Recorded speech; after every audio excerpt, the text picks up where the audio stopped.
again, good morning guys. Breakfast tayo. Alam nyo ba kung ano itong ulam ko? Sinigang na baboy. Ito. Wala tayong kanin guys.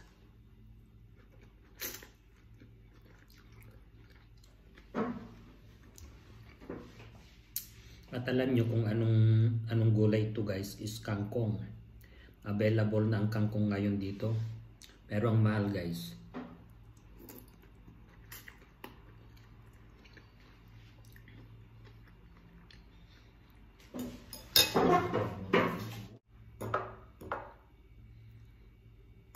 Yung ilang piraso ba ang kangkong sa isang bundle guys is 4 or 5.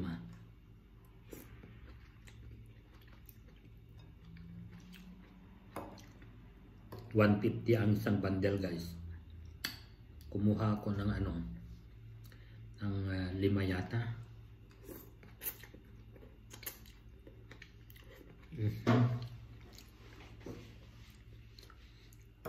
Maasim guys.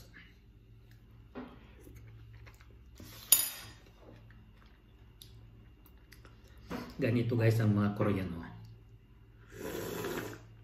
Ganyan sila maghigop ng sabaw. Ganyan.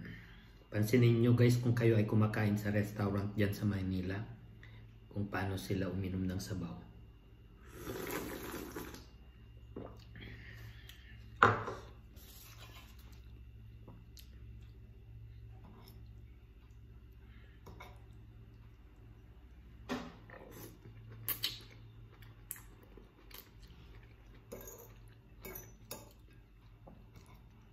At mamaya guys, babalat tayo ng berry kuko at kakain tayo.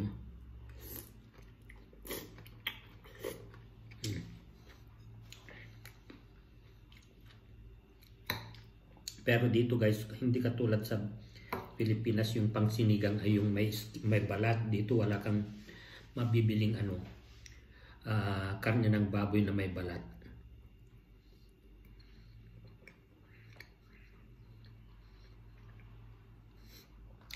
Meron ka lang mabili dito guys, idol, na may balat is yung saging.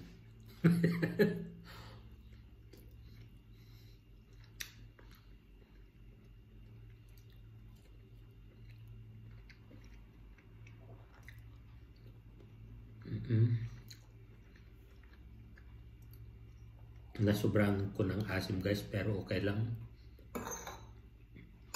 Nilagay ko yung guys, yung isang pack ng yung medyo malaki-laki na pang sinigang mix, hindi yung malilit na ganyan, yung isang ganyan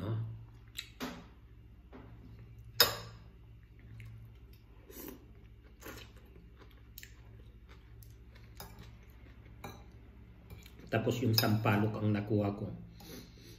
Mas masarap yung guys, may ube.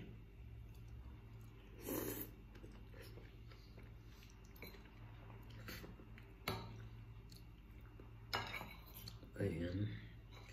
Tapos ng breakfast natin guys.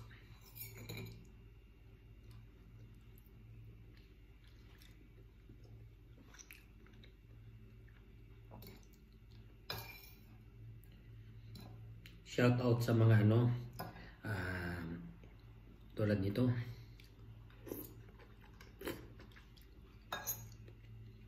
Legit na sumusuporta sa akin. May palaro man o wala, nandyan sila. Thank you very much sa inyo guys.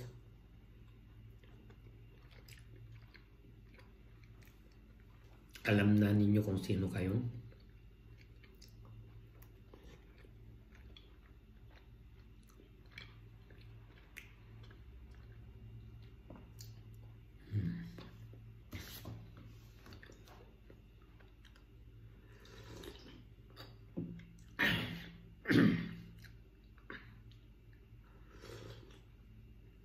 Pero alam nyo guys, nag-iwan ako ng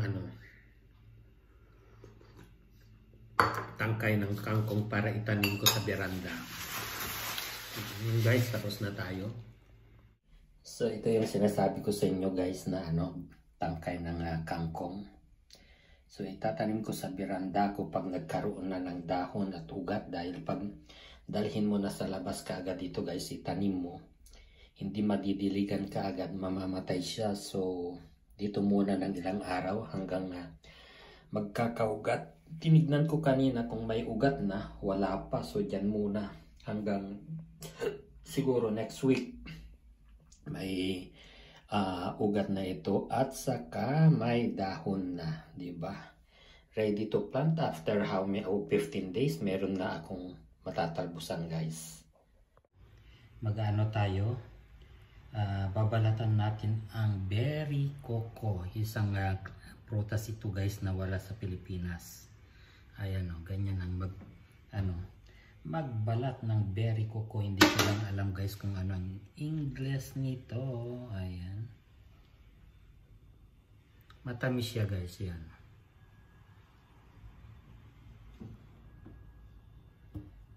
at kakainin natin. Ayaw ko kasi itong guys, yung balat niya. Maasim itong balat niya, pero yung laman is matamis. Kaya ginaganyan ko. Yung mga iba kinakain, guys, ng buo. Huwag lang yung buto, ha. Ayan, ganyan, guys. Maseseparate ka agad yung balat. Ganyan ang magiging itsura. Ayan. Bali lang ba yung binalatan ko? Ganyan mo lang, iskop mo lang yung kutsara, guys. Noon hindi ako bumibili ng ganito dahil hindi ko alam kung paano balatan. Pero nung naisip kong iganito ko siya, ayan, madali lang pala. Diba? Delicious.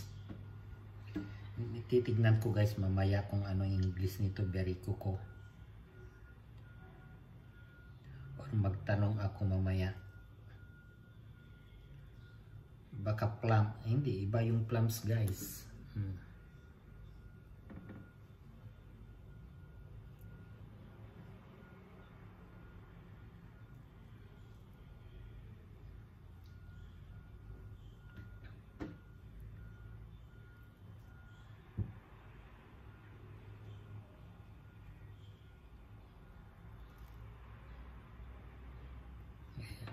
Ito yung season, guys. Pag winter, wala nito. Walang ganito ang prutas na ito. Ayan, tapos na tayo, di ba? Ang sarap po.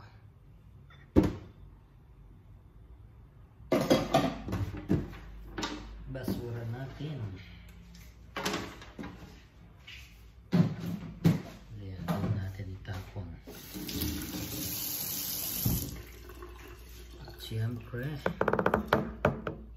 kainin na natin, guys.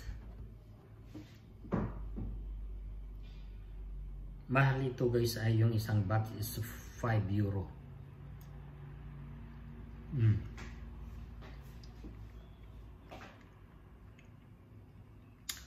Di ko alam, guys, kung walang kalasa sa Pilipinas na prutas.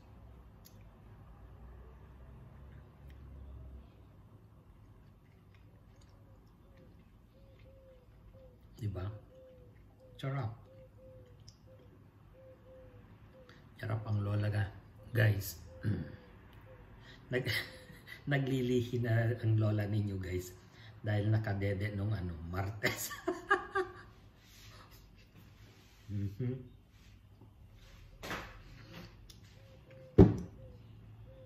Naglilihi na ang lola.